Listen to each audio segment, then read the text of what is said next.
গতকালকে সামাজিক যোগাযোগ মাধ্যমে একটি সংবাদ দেখে আমি একজন প্রথমত বাংলাদেশের নাগরিক হিসেবে, দ্বিতীয়ত একজন ইলমে দ্বীনের ক্ষুদ্র শিক্ষার্থী হিসেবে অত্যন্ত ভারাক্রান্ত হয়েছি। সে খবরটি হচ্ছে, জনাব গিয়াসউদ্দিন আত-তাহেরী সাহেবের সমর্থকরা বাংলাদেশের আইন শৃঙ্খলা বাহিনীর গায়ে হাত তুলেছে। কি জন্য? তাদের যেই তথাকথিত পীর গিয়াসউদ্দিন আত-তাহেরী, এই তাহেরী সাহেবকে গ্রেপ্তার করতে যাওয়ার অপরাধে। সম্প্রতি জনাব তাহেরী সাহেবের কোনো একটা কর্মকাণ্ডে বাংলাদেশের প্রচলিত আইনের বিরুদ্ধাচারণ লক্ষ্য করা গিয়েছে এবং সম্ভবত তার নামে পুলিশের কাছে সুনির্দিষ্ট অভিযোগ রয়েছে। সে অভিযোগের ভিত্তিতে তার একটি প্রোগ্রাম চলাকালীন অবস্থায় ব্রাহ্মণবাড়িয়াতে তাকে গ্রেপ্তার করতে যায় পুলিশ, কিংবা তার সাথে কথা বলার জন্য পুলিশ সেই স্থানে যায়। তারপরে বেশ কয়েকজন পুলিশ সদস্যকে অত্যন্ত নেক্কারজনকভাবে পিটিয়ে গুরুতর আহত করা হয় এবং সেই তথাকথিত পীর, সেই তাহেরী সাহেবকে সেখান থেকে তাড়িয়ে দেওয়া হয়। তাড়িয়ে দেওয়ার পদ্ধতি কি ছিল? তাকে স্বাভাবিকভাবে সেখান থেকে সরিয়ে নেওয়া হয়নি, বরং তাকে ছদ্মবেশের মাধ্যমে সেখান থেকে সরিয়ে নেওয়া হয়েছে। অত্যন্ত জঘন্য একটি কাজ, যে কাজের কারণে এই তাহেরী সাহেব নিঃসন্দেহে সর্বোচ্চ শাস্তি পাওয়ার উপযুক্ত হয়েছে।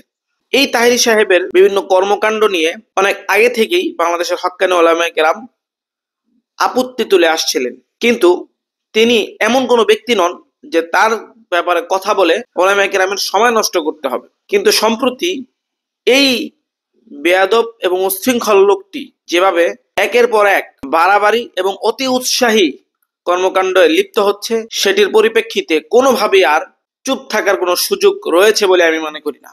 এরা হচ্ছে বাংলাদেশের সাধারণ জনগণের মনের মধ্যে অতি সূক্ষ্ম এবং সুচারুভাবে শিরক এবং বেদাতের বীজ বপনকারী ব্যক্তিবর্গ।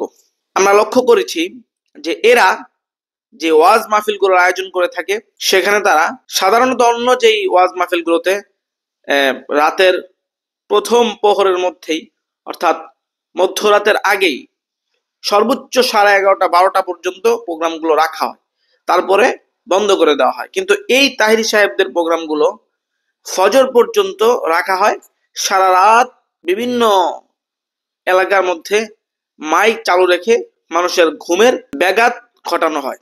সবচেয়ে দুঃখজনক ব্যাপার হচ্ছে, এই জঘন্য কর্মকাণ্ডগুলো করেও তাদের মধ্যে কোনো প্রকার কোনো অনুশোচনা নেই, বরং তারা অত্যন্ত বুক ফুলিয়ে এবং অত্যন্ত নির্লজ্জ ভঙ্গিতে এই কর্মকাণ্ডগুলো করে থাকেন। বাংলাদেশের উলামায়ে কেরামকে বাংলাদেশের মানুষ এই দেশ এবং জাতির ক্রান্তি লগ্নে তাদের বিবেক এবং তাদের পাশে এসে দাঁড়ানোর একমাত্র শ্রেণী হিসেবে মনে করে থাকেন। কিন্তু এই যে সুন্নি নামধারী বাংলাদেশের যেই সিন্নিখোর এবং বেদাতি মহলটি রয়েছে, তাদের ঘরানার কোনো একজন আলেমকে বাংলাদেশের মানুষ দেশ এবং জাতির ক্রান্তি লগ্নে তাদের পাশে পেয়েছে বলে আমাদের জানা নাই।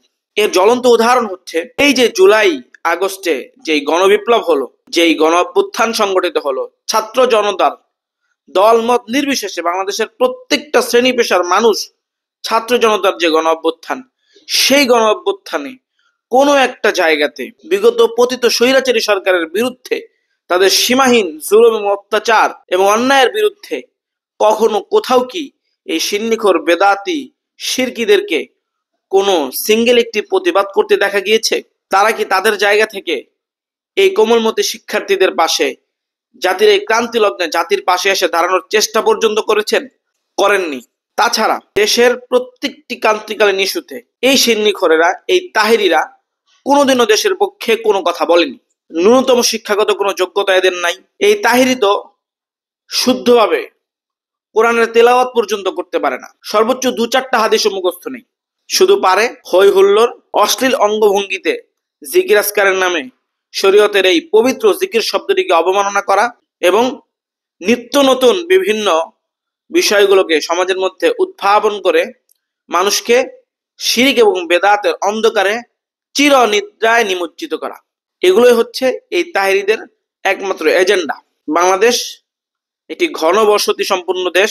এই দেশে সকল ধরনের পাগলেরই ভাত রয়েছে। চাই সে পুরান পাগল হোক, চাই সে নতুন পাগল হোক, কোনো না কোনো একজন ব্যক্তি হলেও সে পাগলদের পিছে দৌড়াবে।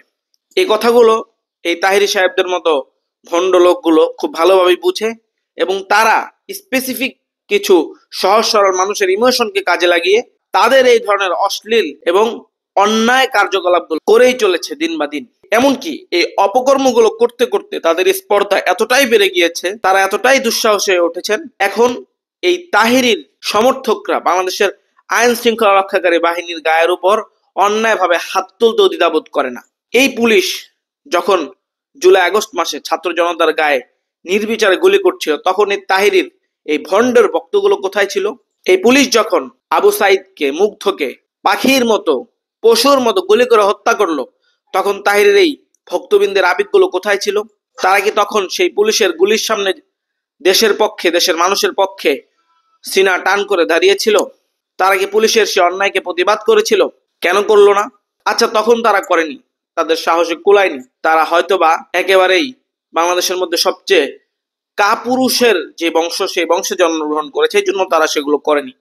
কিন্তু এখন এই বাংলাদেশের এই শান্তশিষ্ট পরিস্থিতিতে যদি তাহিরি গ্রেপ্তারও করা হতো, তাহলে সেটি নিয়ে আইনিভাবে লড়ে যাওয়ার যথেষ্ট পন্থা এবং পথ বাংলাদেশে খোলা রয়েছে, তারা সেভাবে আগাতে পারত।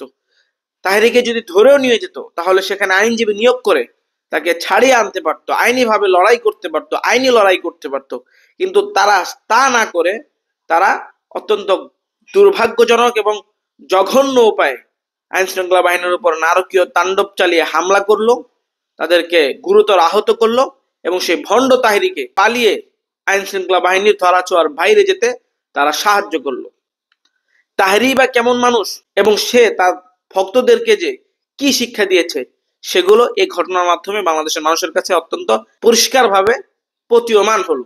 সুতরাং এই পরিস্থিতিতে দেশবাসীর কাছে আমার উদাত্ত আহ্বান, তাহিরির মতো এই ভণ্ডদেরকে এখনই বয়কট করার সময় এসেছে।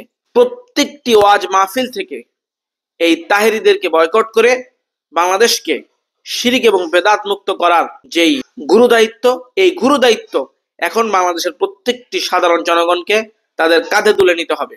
অন্যথায় আল্লাহ সুবহানাহু ওয়া তাআলার দরবারে জবাবদিহি করার কোনো সুযোগ বাংলাদেশের সাধারণ মানুষের কাছে থাকবে না। আর দ্বিতীয়ত, আইন শৃঙ্খলা বাহিনীর দৃষ্টি আকর্ষণ করে তাদেরকে উদাত্ত আহ্বান জানাতে চাই এবং দাবি জানাই, এই ভণ্ড এবং উশৃঙ্খল সন্ত্রাসী তাহিরিকে যেন অনতি বিলম্বে তার এই ন্যাক্কারজনক কর্মকাণ্ডের কারণে তাকে আইনের আওতায় আনা হয় এবং তাকে দৃষ্টান্তমূলক শাস্তি প্রদান করা হয়, যাতে করে আগামীতে তার মতো অন্য কেউ এবং তাদের ভক্তবৃন্দরা কোনোদিনও অন্যায়ভাবে কোনো আইন শৃঙ্খলা বাহিনীর গায়ে হাত তোলার দুঃসাহস না করতে পারে। আল্লাহ আমাদের সকলকে সঠিক বুঝ দান করুক এবং সঠিক সময়ে সঠিক সিদ্ধান্ত গ্রহণ করে নিজে এবং জাতিকে উপকৃত করার তৌফিক দান করুক। আমিন ইয়া রাব্বাল আলামিন।